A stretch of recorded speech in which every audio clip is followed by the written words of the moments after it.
Welcome to the Fowl Front podcast. Welcome to the Fowl Front Weekly After Action Review.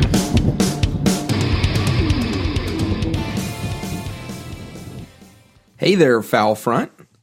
So I kind of had this revelation yesterday when I was mildly disheartened by some sort of trivial podcast metric. I can't even remember it, so it must not have been that important. But I had this revelation. You're listening to this. Sometimes you listen to it twice a week. Sometimes you listen to older episodes. Either way, more than likely, this is not your first episode. And so it's not welcome to the Fowl Front. It's welcome Fowl Front. You guys are the Fowl Front. I appreciate not having to just be talking into a microphone for my dad and Scott. So thank you. If you're interested in connecting with others that have as poor a taste in podcasts as you do, come on over and join our Facebook group. Okay, a bit of an update on my week. My wife left me. Well, I mean that she left me alone with our baby for 4 days on this long weekend while she attended her sister's bachelorette party, so I got to drop the kid off at Grandma's, and my dad, Scotty, and our buddy Bryce hit the dove field. Scott and I took the evening before and found a decent little feed, and by that I mean we saw a bunch of sunflowers and some weed with some doves in it, right next to a small creek right out in the open. I realized something as Scotty and I were driving around. I scout alone a lot. I do it in coordination with other people, but rarely do I have someone riding around in the truck with me. It was a really great time, and even though I wasn't doing my job, listening to podcasts, it seems, is my job, it was awesome to turn the radio down and just talk. And we honestly covered more ground that way, and having an extra set of eyes didn't hurt. But apparently it didn't help either. We woke up, we had some coffee, and got set up for the morning hunt, and we thought, why not try it in the morning? A good old fog rolled up, and, well, that was right around sunup, and we had a couple missed opportunities due to either my dad sleeping or my having to take a pee or Bryce talking our ears off as we enjoyed a nice morning. And meanwhile, our buddy Clint, about 20 miles away, the fog had lifted, and we were going to go hunt with him before this scout that we put on. He texted us about an hour later saying he was closing in on a limit.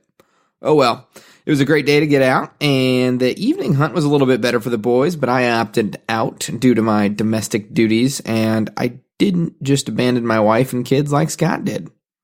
Anyways, just kidding. I remembered it actually wasn't just me and Scott scouting the day before, but his kid was like fast asleep in the back the whole time. Okay, that's enough on me. Let's start her off with some honorable mentions on this week's podcast countdown, which I guess that's what it is now. It's not just a review, it's a countdown. So I've been told. I get texts every Friday morning from most of these guys giving me a good-natured ribbing about, Titus. Okay, let's start it off with the Waypoint Outdoor Collective. We've got the Tom Rowland podcast talking about common medical issues on a boat and what to do about them. We've also got the Salt Strong Fishing, healing vets through fishing. The Lone Ducks Gun Dog Chronicles talking about gearing up for Super Retriever Series, which is essentially the Super Bowl for waterfowl retrieving dogs. You also got on the Waypoint Outdoor Collective, the Woman and Angler and Adventure podcast. We got the Lunker Dogs, and it might not be specifically hunting or fishing podcast, but there's a new show on there called the Farm Traveler podcast, where the host, Trevor Williams, helps better inform the listener on how their food is made and shares the stories of farmers and ranchers throughout the country, which I think is a pretty neat venture. Oh, as always, you got Meat Eater's Cal's Week in Review, and that's always a great show for just interesting little quick hitters. You got Powder Hooks 101 and On Gravel podcasts. You got Powder Hook, if you're not aware, is a super slick app for beginners and experienced folk and everyone in between with just a ton of useful tools on it. I like it because it really makes the public land in my area just pop out, and then you don't have to scroll through a bunch of stuff that you might normally have to scroll through on Facebook. So yeah, go check out Powder Hook. All right, let's get on to the countdown. This week at number 6, we've got the MVM show, Hunting Black Ducks with Virginia Outdoors Unlimited, which you can also find on the Waypoint Outdoor Collective. The MVM show, not Virginia Outdoors Unlimited. Anyways, This week, Titus and Thomas sit down and talk with Thomas Hoke, a fellow YouTuber, about hunt floating trips and how you can get a really effective scout in just by floating down the river. Talk a little bit about gators, maybe. Slapping beavers. That sounds funny. Sea duck, Virginians, and smacking black ducks. All right. I really stretched on how I was going to explain that to you guys. That was my apologies. So this week at number 6, we've got the MVM Show, episode number 28 with Virginia Outdoors Unlimited. All right, coming in at number 5, we got the Duck Gun Podcast. This week, they all all the YouTubers, all the good ones that I like, they joined up. And they formed this thing called the Flyways Collective, and it's a group of bearded folk with one not bearded folk, and that's Thomas Hoke from Virginia Outdoors Unlimited. That was not supposed to rhyme or anything. But anyways, I wanted to talk about two things mentioned on the Duck Gun Podcast. So the first thing is Matt from High Prairie Sportsman, and then Jordan from the Duck Gun Chronicles. They have a bet going on to see who can get to 10,000 follows the quickest. Go follow either one of theirs or both. And I want to see some beard shaving after the season. I think that's what the bet needs to be. If anybody's asking me, I want to see, I either want to see Matt with a weird facial hair construction, or I want to see Jordan's baby face. All right. Coming in at number 4. This is a new one for me. We got the Full Scale Outdoors Podcast, which is also a new member on the Waypoint Outdoor Collective. At any rate, this episode, the Full Scale Outdoors, is a goose calling lesson with Nick Johnson. Now, Nick Johnson is a championship goose caller whose most recent title was in the 2018 Missouri River Regional Duck Calling Competition. He sits down and he teaches host Dale Luganbill the basics and gives a really, I thought, great lesson on how to call geese. Maybe more from a technical aspect. I sat in my driveway the other morning at like 3 a.m. on my way in after I got back from work, and I was just hammering on my call along with it. And I can't practice on my way to work for two reasons. For one, my kid's in the back, and I don't want to blow her tiny 18-month-old eardrums out. And then second, because I have to listen to all these podcasts. So it was nice to be able to combine them and sharpen some skills and get me back into blowing my goose call, which I probably haven't picked up, since last season. Anyways, coming in, number 4, the Full Scale Outdoors Podcast with Nick Johnson. All right, we're going to interrupt the countdown so quickly for a pretty cool update, what I saw. So the Pueblo of Santa Ana Department of Natural Resources, that's in New Mexico, recently released the predation data on a mountain lion that they collared and have been following for the last 15 months.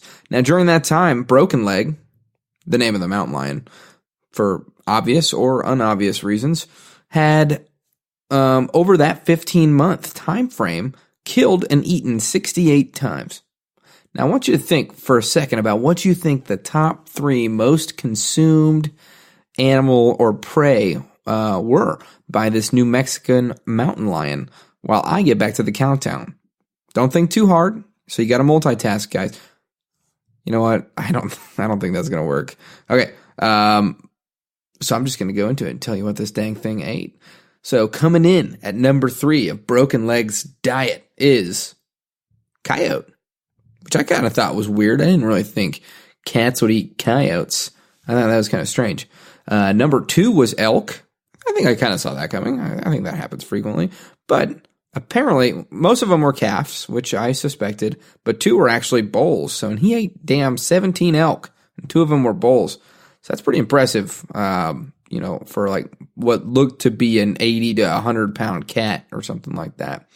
All right, so what's number 1? What do you think Broken Leg ate the most of? What was his favorite meal? It was badgers. He ate like 30-some badgers. And good. I got some badger stories, both the animal and Wisconsinites alike. But isn't that weird? It also ate a feral dog, So there's that.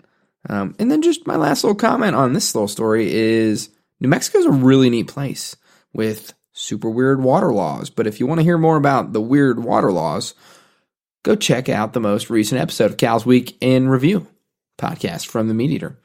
Okay, let's get back in. At number 3, we've got Cutting the Distance with Remy Warren, also a Meat Eater. If you're into elk hunting, this is your show.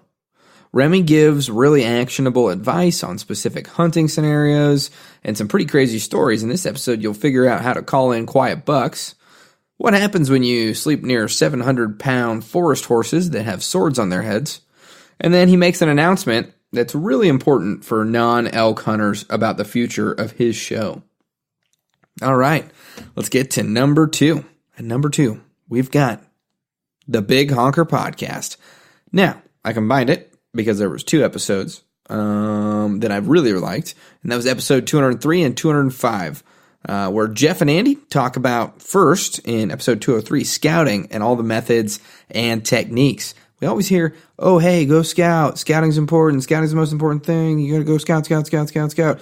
But then you crawl into the brains of guys that literally feed their families and rely on effective scouting techniques day in and day out during the season, and what they're looking at, and it kind of gets the ball rolling. And frankly, I can't wait to get out and start scouting shortly, combined with the thing I was saying about, getting out in the truck with someone else. And this was just super helpful and entertaining. And then their second episode of the week, in episode 205, they talk about the dove opener and some current updates. Jeff gets betrayed by his grandson. Andy calls Jeff fat. And then they disagree about how to deal with a lady that's harassing hunters. So, yeah.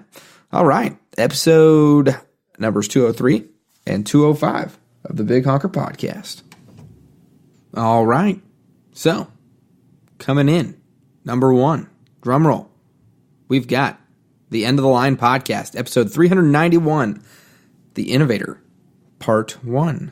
This week, 2 of my favorite dudes in waterfowl, Rocky LaFleur, and the OG waterfowl podcaster, and Ramsey Russell, the world ambassador to duck hunting. They sit down with Ira McCauley for the premiere episode that'll deep dive into the life and rise of the man that changes the course of waterfowl industry seemingly every single year. In this episode, you get regaled with some awesome stories from Ira's childhood and growing up. There's a story in there that is absolutely mind-blowing. And I'm not just hyping that up. I literally said BS when he said it, when he told the story. But then I realized no one could make that kind of story up, and that it's Ira McCauley. So, great freaking episode, and I love how Rocky deep dives into the stories and the people of our most recent history and the impact that they have during the golden days of waterfowl hunting, which is now. All right. Sorry, guys. This list is kind of short this weekend, but it was a busy week, and I put some good interviews in this week as well, so hopefully you'll see that on the back end on Mondays.